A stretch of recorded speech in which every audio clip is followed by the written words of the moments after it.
smile of the beautiful moon as it peeks through the curtains of night, and the voice of the nightingale singing his tune, and the stars seem to shine with delight. Shame is so bright, not loving you yet. My heart is still trusting and kind. It was you who first took it, and can you forget that love for another you'll find? I'll smile when you smile, I'll weep when you weep. I'll give you a kiss for a kiss. All of the fond vows I've made you, I'll keep. What more could I promise in this?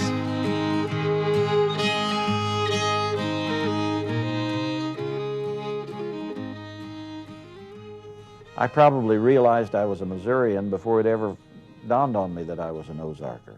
In fact, I remember very distinctly being at the railroad depot over in Monette one day. I was just a small child, but I was intrigued by, you know, this display of color postcards, picture postcards, and there was one with this picture of the traditional Ozark hillbilly kind of scene, you know, Daisy Mae stretched out on the porch, and Pa and the boys loafing around and so forth. I looked at that picture and I told my dad, I said, you know, this place looks interesting. I'd like to go there sometime. And Dad laughed and said, well, you're there. And that was the first I knew about the Ozarks. And I still didn't know where the boundaries of the Ozarks could be found until many years later.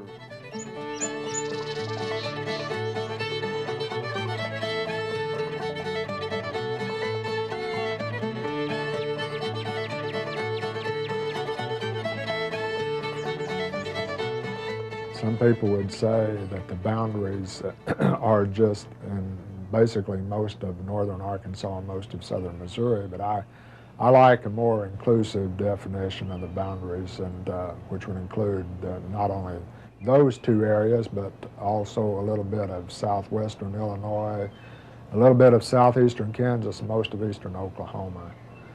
Actually, the boundaries are pretty well defined by the major rivers around the area. On the north, the Missouri River makes a pretty good boundary of the Ozarks.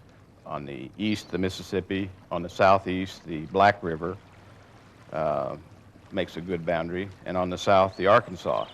On the southwest corner of the Ozarks, the Spring River makes a pretty good boundary. So it is sort of surrounded by rivers, kind of a parallelogram.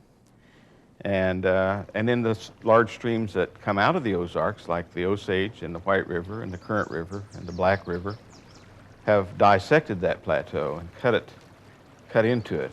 And it's in those areas that you find the really hilly districts of the Ozarks. What people who are unfamiliar with the Ozarks carry away with them as their best memories of the Ozarks, those wonderful up and down hills and ridges and deep valleys. In the sense of time and timelessness in looking down those valleys, that blue haze that rises, and you know, you can't stand there and look at it without understanding why Ozark fiddles wail. That's the one thing about the Ozarks, that the hills themselves and the springs and the great springs and the clear water creeks and rivers are wonderful, but they're a product of the hills, and the hills are a product of them too, because the Ozarks are the only mountains in the United States you go down into instead of up into, because the Ozarks are ditches. They're not mountains, they're ditches. They're created by erosion, not by upthrust as the Rockies and the Appalachians were.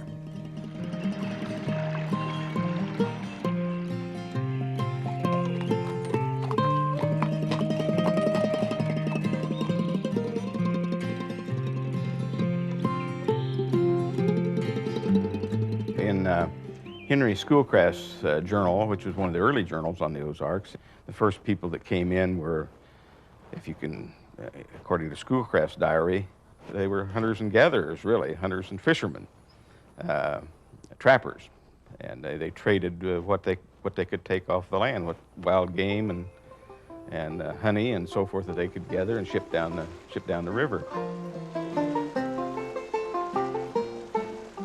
We were received with hospitality by the occupant, a white hunter by the name of McGarry. He had a field of several acres under cultivation where he raised corn, with several horses, cows, and hogs.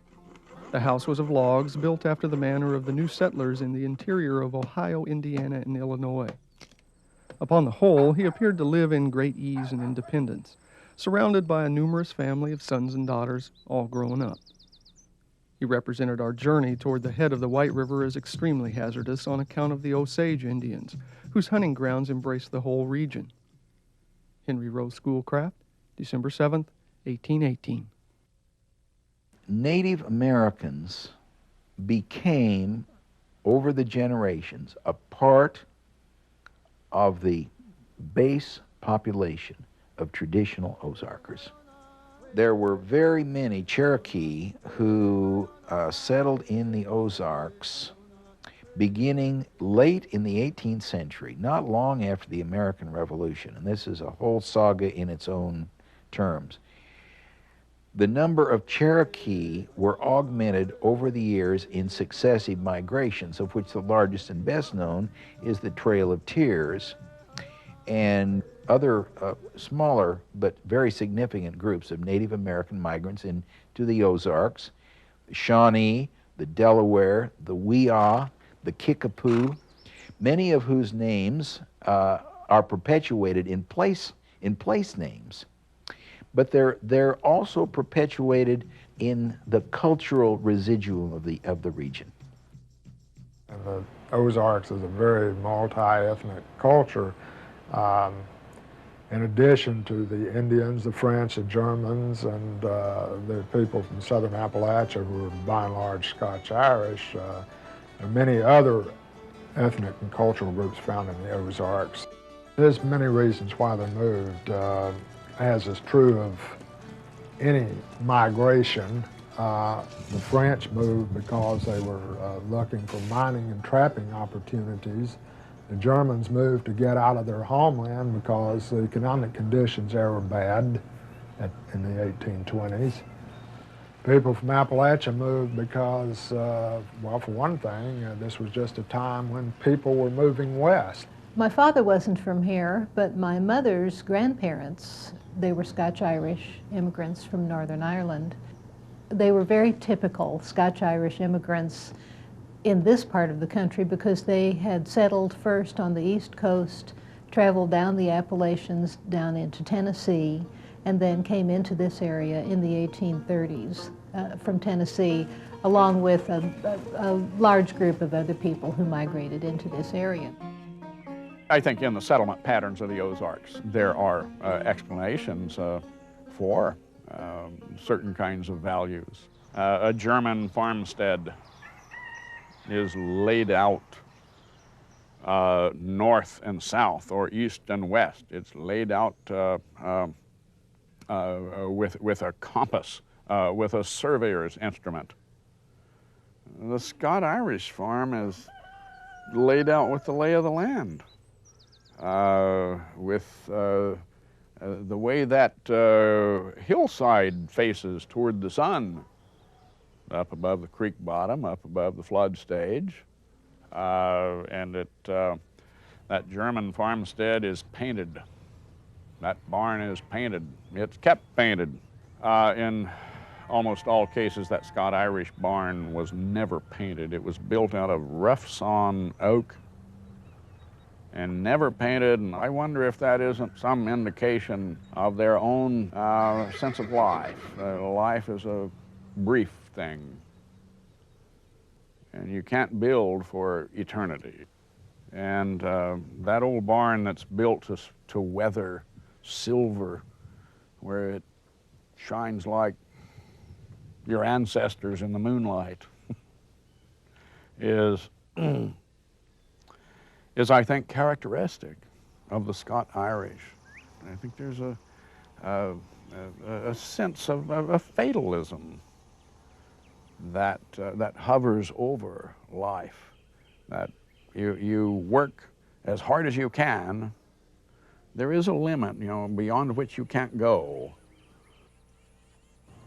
I think they believe everything will be all right in the end, but I don't think they have any illusions that life was meant to be easy.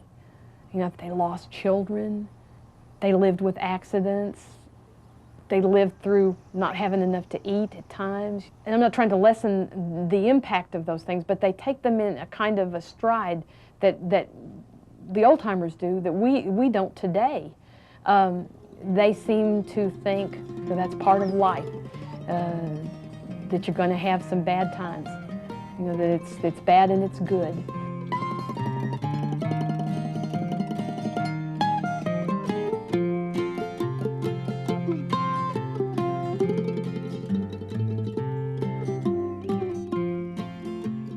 The land is or in this area. I mean, it's a tough land to make a living on, but if you know how to do it, I mean, it can provide basically whatever you need if you treat it with respect and know how to do it. You can, and the land will provide for you. I grew up in Taney County, just north of the Arkansas border, 3 or 4 miles the way the crow flies. On an Ozark farm, which was, I think, a great deal like most other Ozarks farms, with some exceptions. On that farm, I grew up much the same way my father did. He was born in 1901 in Taney County, and he grew up much the same way his father did. He was born in 1870 in Taney County. And we farmed with horses until I was about 15 years old. And when you're farming with horsepower instead of tractor power, you do things much the same way you did a generation before or 2 generations before. And it was a life of hard work. It was, work was the, in many ways, the social Bible and the economic Bible of the place. If you prospered, and no one prospered very much on an Ozark farm, but if you prospered, you did it by sweat. Everyone worked in the fields, women and children too, and helped to plant and gather in the crops. Often I have looked across the fields in the evenings when the day's work was done and wondered if I could possibly get back to the house. I would be so tired. My little brother and I plowed with the old ox team. That sort of work was cruelly hard on little children of our age, but it was wartime, and there was no other way to get the work done. Margaret Gilmore Kelso, 1864. When I was just a kid, I went to work helping at the sawmill. 40 cents an hour was what we got when we went to the companies to work. And we worked all over this country, cutting the timber and bringing it in there with mules and wagons. My grandpa and dad would hew them ties with that broad axe, cut the trees with the old crosscut, hew them, and load them on the wagon and haul them to Sillamore. Well, they'd make about 10 a day is about all they could make. Cut the trees and hew them out, and that's 50 cents a piece they'd make. And Grandpa would load his wagon with all them mules could pull of them ties, haul them to Sillamore and sell them. They shipped them out on the train. They built railroads everywhere with them, you know. And I remember Mom had it pretty hard because we lived out on a little farm. As I said, in a rural community. We had a milk cow and raised hogs, and we had chickens, and we boiled the clothes in a big black pot outside. All the white clothes, you boiled them. And I can still see my mom wring those sheets out of the water. She'd twist them up around her arm as she wrung them, keep wrapping it up around her arm, and when she'd get it all done, then she'd take it off her arm, put it in the basket, and go to the line. There was lots of times she didn't get the laundry all done in one day. A married woman with a family could not have had a job away from home back in those days. They were busy. Doris Kentner McCall. I visited with Blanche Richardson, who's a native to this area, not long ago, and we were visiting about cooking, for one thing. She cooked on a wood stove until she got a gas stove, I think she told me in 1952, but she was born in 1920. So she cooked on a wood stove for 30 years as she's raising her own family, very much the same way that her mother and her grandmother would have raised theirs. But there they were, cooking and canning, daily, the women were. And there's just no way that that kind of life can be anything but hard. Now, she said no one knew any better. That's the way everyone lived, so it wasn't like you were looking down the street at neighbors and saying, well, they've really got it easy. For the most part, all the people that lived out in the country lived very similar. Understanding the kind of work it took to survive in the Ozarks has to give us faith in ourselves. When my mother and father first moved to an Ozarks farm, their source of water was a spring, which was approximately 400 feet straight out in front of their house and 600 feet down. My mother carried water from that spring, 2 buckets at a time, for all household uses, including laundry. And that's just one example of literally the whole life, representative of the whole life. The kind of grit and determination it takes to carry water out of that spring hollow to that ridge top.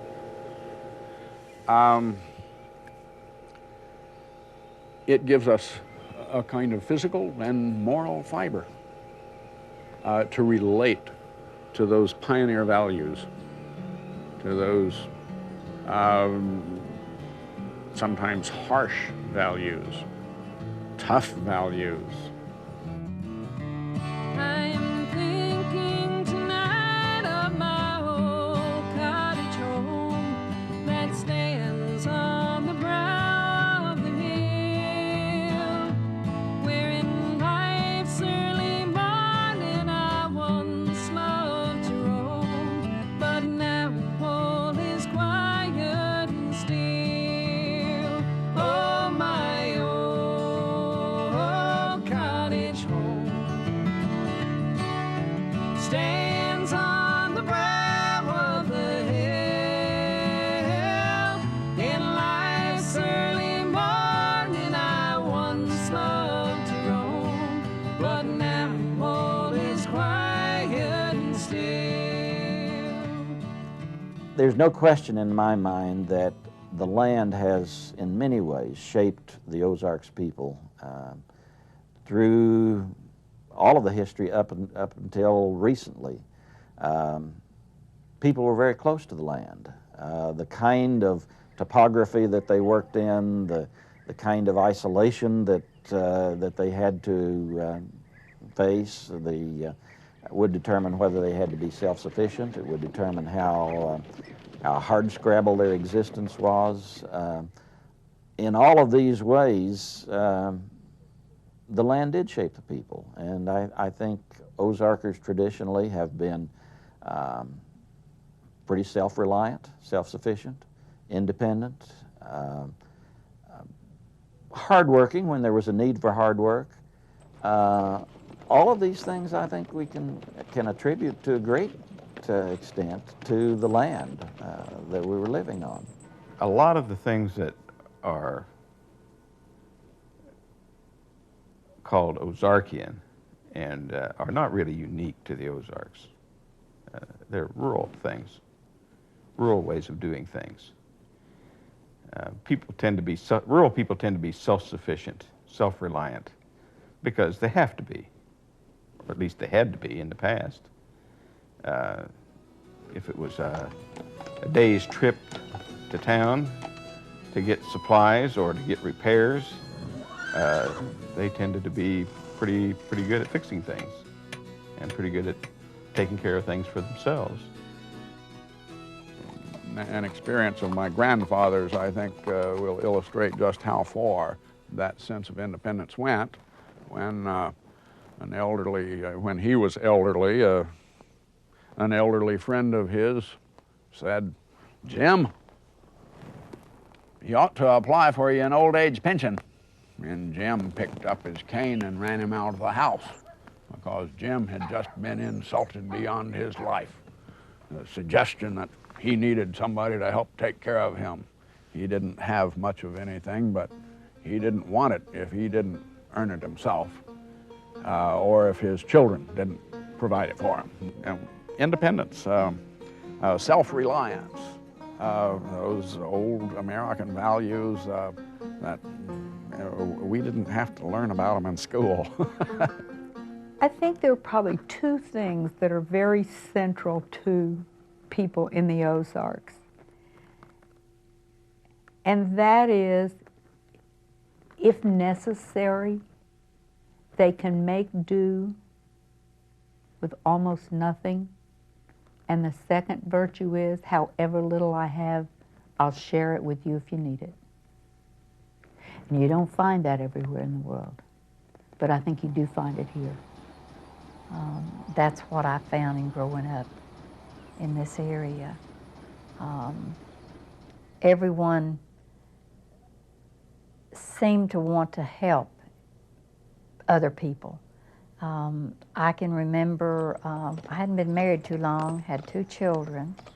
My husband was plowing our garden. Lem came back and hit his leg and broke his leg in 2 places. Well, he was laid up with a cast on his leg, and we had 2 kids, no income. And one, I remember this really well, is one Sunday night. We'd already come in from church. I put the kids to bed, and we were just sitting there and saw some lights coming down the road. It's a dirt road in front of our house, and they turned in. All the community at the church had brought in canned food, some sugar, flour, just staple goods, but they brought that in to help us, and it really did help us.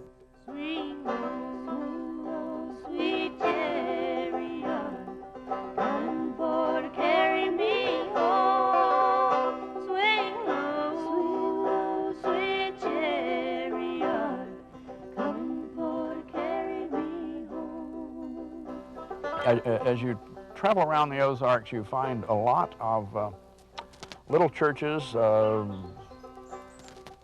frame churches with signs on them that says Union Church. It doesn't mean it's a Yankee church. It means it's a non-denominational church. It was a union of the several different denominational families or groups, and they pooled their resources and they built a church. And that name expresses the importance of religion in many ways. So important that you can get Baptists and Church of Christ and Methodists and Presbyterians in the same building. It must be pretty dadgum important to them to have a church. Baptismal was very important, and people came from miles around. Mary Parler and I was going back to Fayetteville one time, and we saw this baptismal, and so we drove on across the bridge and parked and come back and stood up on the bridge and watched the service go on. And the pastor would ask people to pray, and maybe everybody in the church might be praying at once. Then they would have singing, and then the pastor would bring the delegates for baptism come out and get them and lead them into stream of water, and they'd go out one at a time, and the preacher would immerse them fully in that cold creek water. And lots of times afterward, sometimes it would be an individual shouting. I don't know whether it was from the cold water or what prompted it all together. But sometimes afterwards there'd be some shouts of joy, just kind of generally. But it was a curious kind of both serious, solemn occasion marked by occasional outbursts of joy.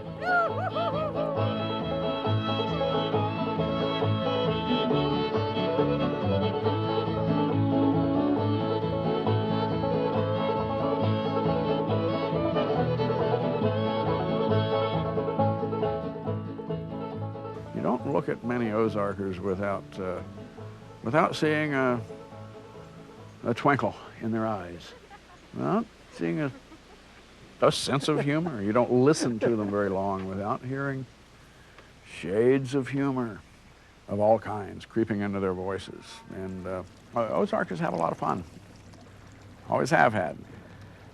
The history of religion and education in the Ozarks is, I think, largely a history of entertainment, of social endeavors, because schoolhouses in the Ozarks have always functioned as social centers. So have churches in all kinds of ways.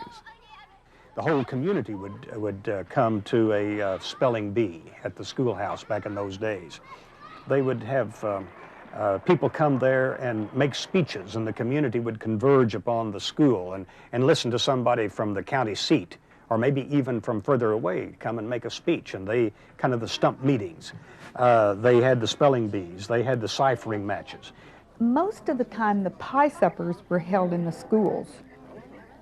And my mother was the first one to publicly declare that she could not make a pie, and my father verified that by saying that the crust was still out in the back pasture. And maybe to this day, although they both have since passed on, the pie crust is probably still there. She was the first one to say, couldn't we bring a cake? I mean, isn't there somebody in this community that likes cake? But you would go, and there would be entertainment. Somebody would play the piano and have a fiddle or whatever, and people would sing, lots of community singing. They used to have music parties, and still do, and not like they used to. They would all meet your house, and they would bring cookies and coffee and well, little goodies, sometimes sandwiches, and they'd play and sing, and it was kind of a sing-around. Sometimes they'd go to 2 and 3 o'clock in the morning. But this was their entertainment. They had no movies, they had no radios, they had no TV, but they had their music parties. And it was important to go to those music parties. I knew, Emmett Adams, Ragfoot Adams they called him. But he used to tell me when he was a boy that they'd have a dance somewhere, and so they'd finish plowing and they'd get on, and he had a horse that would follow the music once he could hear it. And he said he didn't have to worry about anything. And the horse pretty well knew where they were going anyway, because they went a lot of times. And they'd dance all night till almost dawn. And they'd come back, and the horse, he'd go to sleep on the horse if he could. He said many a time he's gone to sleep behind the plow the next morning. But I've got tons of really interesting stories. Your storytelling was another big part of your Ozarks.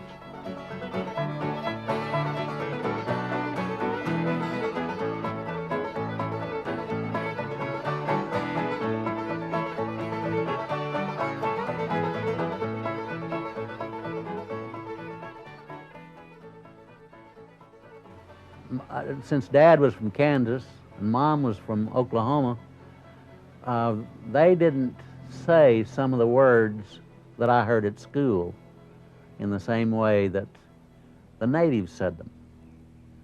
And for example, everybody said ain't. Everybody said ain't. But now at school, some of the long-timers or kids whose family had been in the area a long time said hain't for ain't.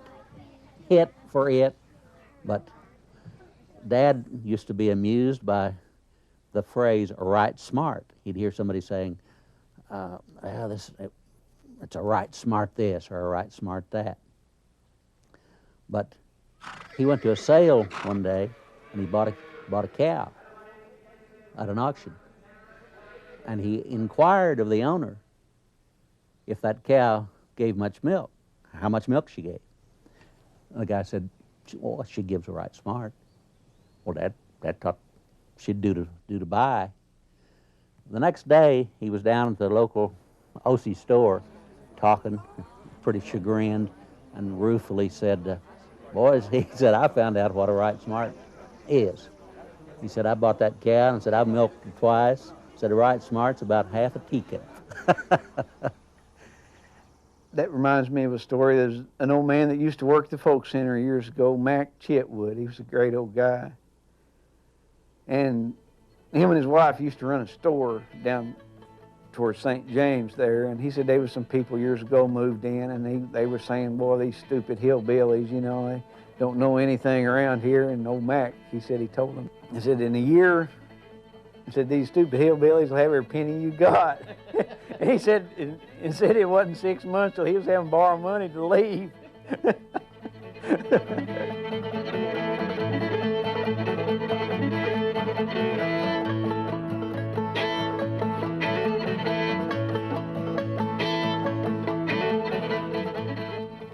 I've always resented people who think that people whom they call hillbillies were dumb. You didn't survive in these hills if you were dumb. You might be different, but you'd better know how to make it in these hills. We're not so much different. So many people think a hillbilly is what you see on either in a newspaper, the funny paper, or what you see on a country music show like down in Branson. That's not true at all. I could go to New York, or a good hillbilly go to New York, and you wouldn't know that different. We know we're supposed to dress up if we went downtown. I really think a lot of that was pushed by the tourist industry. The old postcard that everybody's familiar with on the Ozarks, with the women doing all the work, you know. I just think that a lot of that image is hype. Some people don't like it at all. Other people call themselves hillbillies, as long as they, you know, as long as it's pretty well understood that they're not really that. That's not really the case. But, you know, I think most people don't want to be really considered to be a hillbilly, because the hillbilly really does convey the idea of being it's really a picture of poverty. And that may be what the hillbilly depicted was lack of education, lack of economic opportunity. But that doesn't necessarily mean that's what the people wanted. That's just the way it was.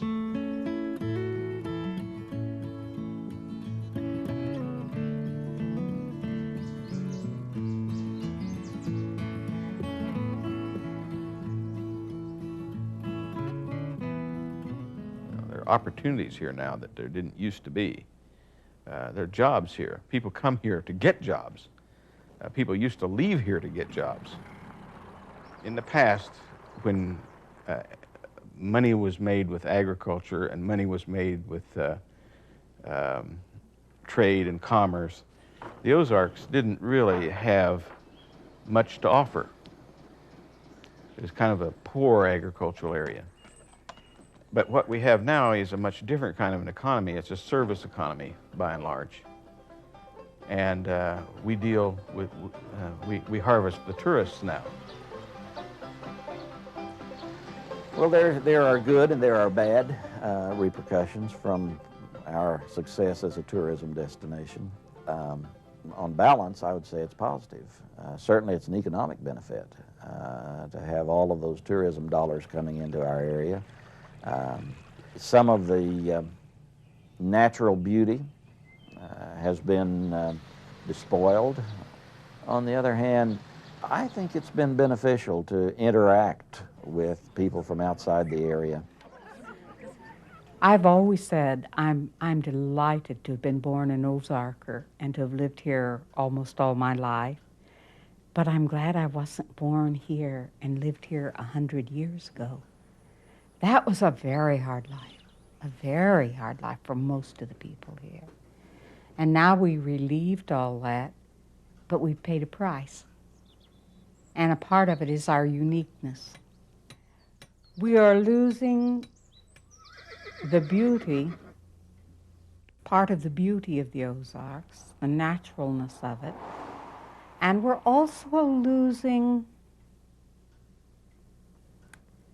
the closeness, the familial relationships that the isolation gave the people in here.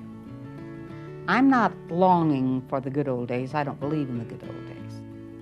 We're going to change. We have to. But I hope we can, in the process, preserve some of the things that are really beautiful and lovely about the Ozarks, both the land and the people and the culture and the mindset, the whole thing. If you really want to know an Ozarker, you have to be patient, you have to listen, and not be judgmental. And I don't think that's just of the Ozarks. I think it's important for every culture to remember its stories, to remember its history, to remember its past. That's what we build the future on. But Ozarkers won't tell you much until there's been a trust transfer. And they're not quick to do that. And there's no great mystique to it. I think it still comes from the isolation of being a culture pretty much rarefied for a long period of time. That's the way folkways develop.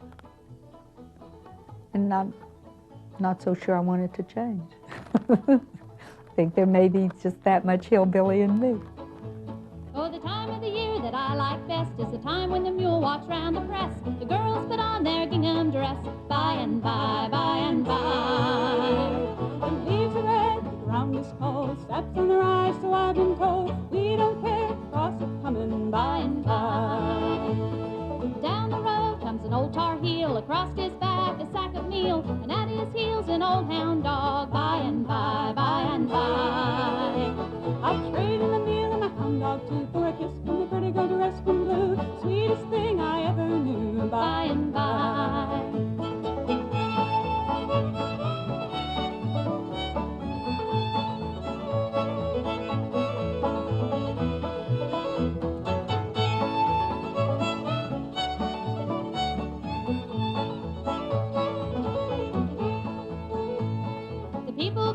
Miles around, their wagon tracks tearing up the ground. They come with cane and they come for to spark, by and by, by and by. We'll build up a fire neath a big iron pot, stir up the cane till it's boiling hot, then out in the dark they'll steal a kiss, by and by. They come from here, they come from there, folks come in from most everywhere. The old mule joke is a-going around, by and by, by and by. They come to dance, they come to sing, they come to make the rafters ring, they come with